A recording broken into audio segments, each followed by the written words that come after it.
मसीह में मेरे प्यारे भाइयों और बहनों, आज हम 1 कुरिन्थियों 15 अध्याय के आखिरी आयतों को देखने वाले हैं, 50 से लेके 58 तक।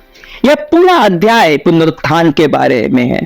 यीशु मसीह पुनरुत्थान के बारे में नहीं, वह तो ऐतिहासिक सत्य है जो प्रमाणित है, जिसके अनेक चश्मित गवाह थे। पर यह अध्याय हमारे पुनरुत्थान की सच्चाई के बारे में है जो भविष्य में होने वाला है। इस सच्चाई पर विश्वास करना कई लोगों के लिए कठिन लगता है, पर वे विश्वासी क्या जो बिना देखे ना हो।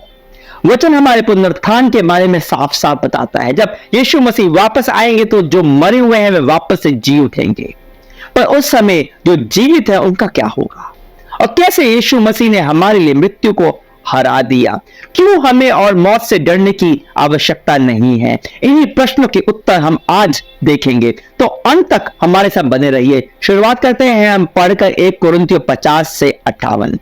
हे भाइयों, मैं कहता हूं कि मांस और लहू परमेश्वर के राज्य के अधिकारी नहीं हो सकते, और न नाशवान अविनाशी का अधिकारी हो सकता है। देखो, मैं तुमसे भेद की बात कहता हूं, हम सब नहीं सोएंगे परंतु सब बदल जाएंगे, और यह क्षण भर में पलक मारते ही अंतिम तुरही फूकते ही होगा। क्योंकि तुरही फूकी जाएगी और मुर्दे अविनाशी दशा में उठाए जाएंगे और हम बदल जाएंगे। क्योंकि अवश्य है कि यह नाशवान देह अविनाश को पहन ले और यह मरणहार देह अमरता को पहन ले।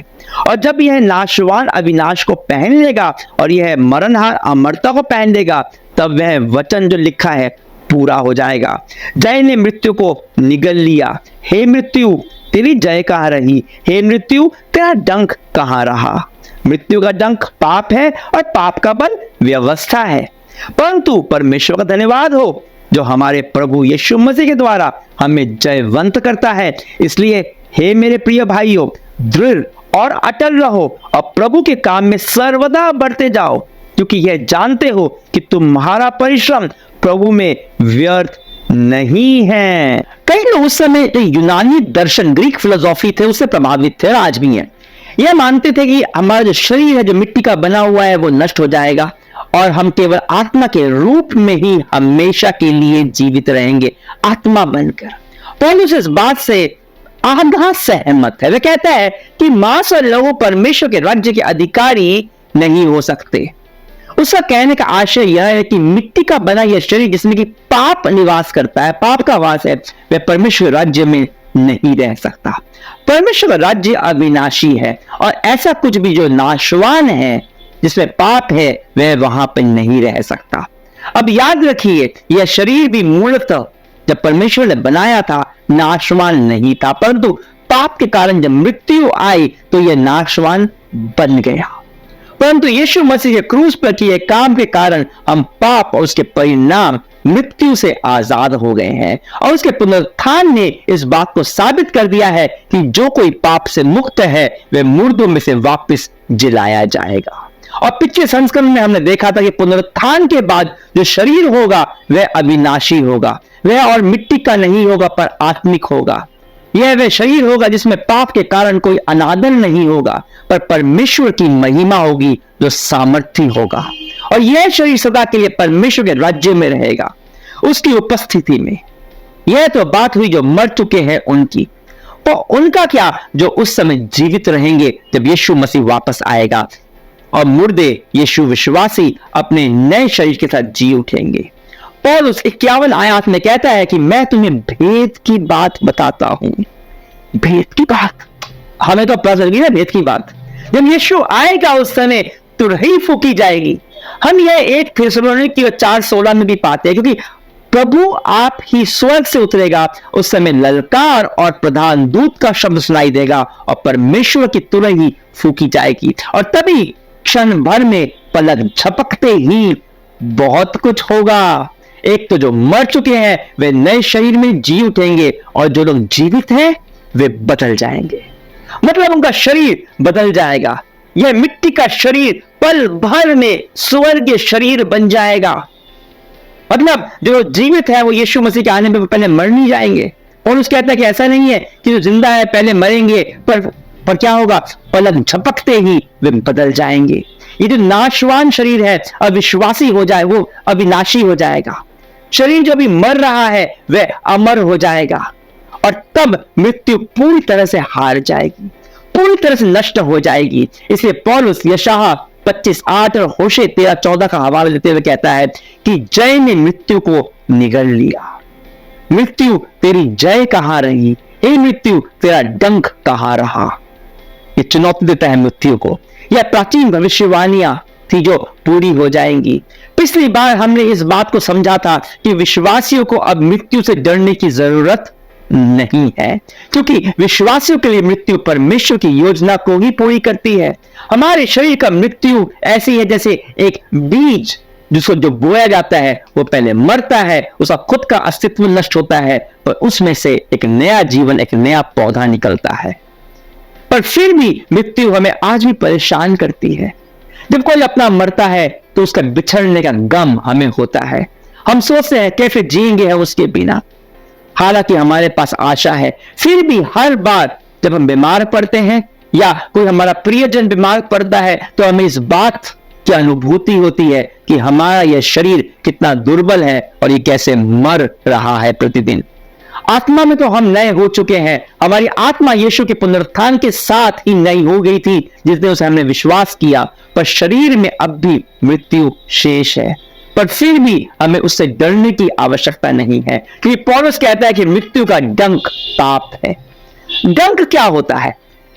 डंक क्या होता है? वो मधुमक्खी का हथियार है। मधुमक्खी होती है ना, उसका डंक होता है।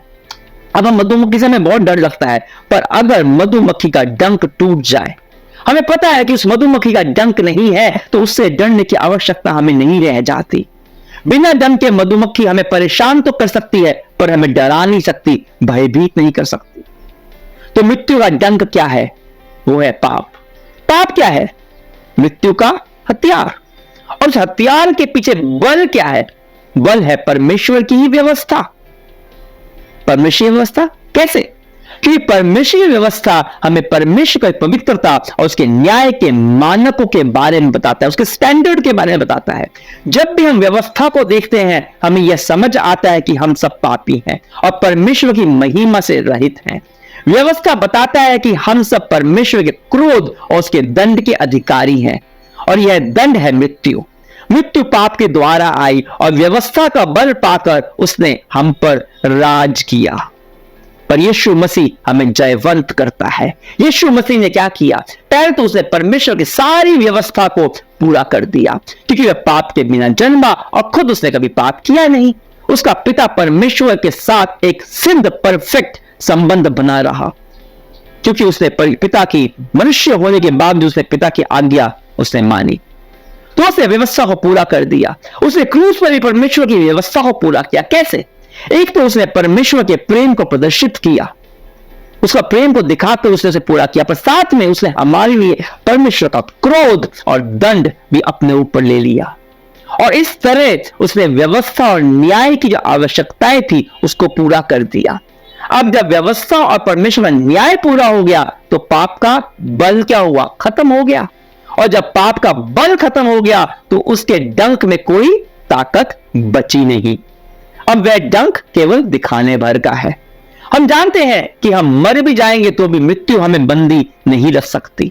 यीशु मसीह को मृत्यु इसलिए बंदी बनाकर नहीं रख पाई क्योंकि वह निष्पाप था, और वह हमें बंदी बनाकर इसलिए नहीं रख सकती क्योंकि हमारे पापों का हिसाब किताब यीशु मसीह ने क्रूस के ऊपर पूरा कर दिया है।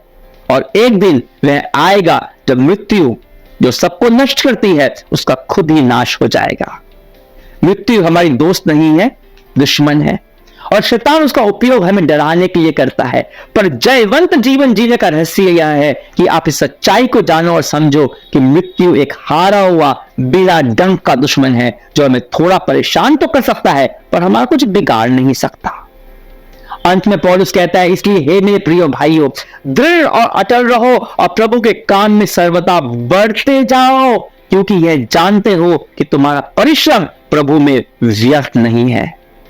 दृढ़ और अटल रहो, अपने विश्वास में डटे रहो, चाहे कोई कुछ भी बोले, आपके परिवार वाले कुछ भी बोले, आपके समाज वाले, दोस्त बंधु कुछ भी कोई भी बोले।